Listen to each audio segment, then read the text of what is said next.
So, as a lot of y'all know, it's been a pretty eventful week for me this last week. But right now, I would like to catch y'all up things that have been going on this last week at Alabama.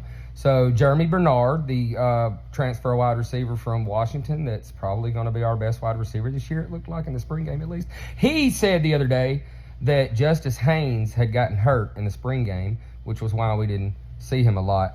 But a lot of people saw him get hurt, and it wasn't a big deal, and it's not a big deal. Dawson Merritt is the number 7th ranked linebacker in the country, according to On3, and he is committing sometime soon. They said On3 gave Alabama a 93.7% chance 3 days ago to land Dawson. It was all Bama, according to everyone.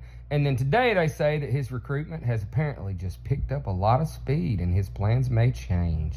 So USC fans are excited in the comments on things I saw talking about Lincoln's coming for him, Lincoln's coming for him.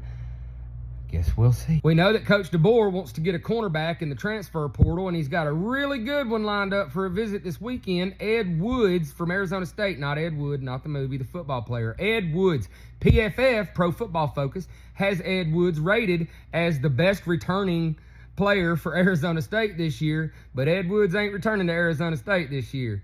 I think he's going to be wearing crimson this fall. Coach DeBoer hosted Hey Coach this week for the first time, and that also marks the first time in 17 years that anyone not named Nick Saban has been at Baumhauer's for that. Totally surreal. Curtis Perry was a 4-star, almost 5-star linebacker 2 years ago, coming out of Pike Road near Auburn. Pissed everyone off in Auburn when he chose to roll with the Tide. Now he's in the transfer portal. Undersized player. It's taken him this long to develop, and he could have been a really good player at Alabama, but now he's going to go be a really good player somewhere else because he was going to be 3rd string this year. He wasn't going to beat out Jamarian Latham or Q Robinson, so no matter how good you are, if you're going to sit on the bench 3rd string, man, go be great somewhere. So Alabama loses the greatest kicker in the history of our school in Will Reichard. And what do? We just simply replace him with the guy that unfairly beat him for the Lou Groza Award last year.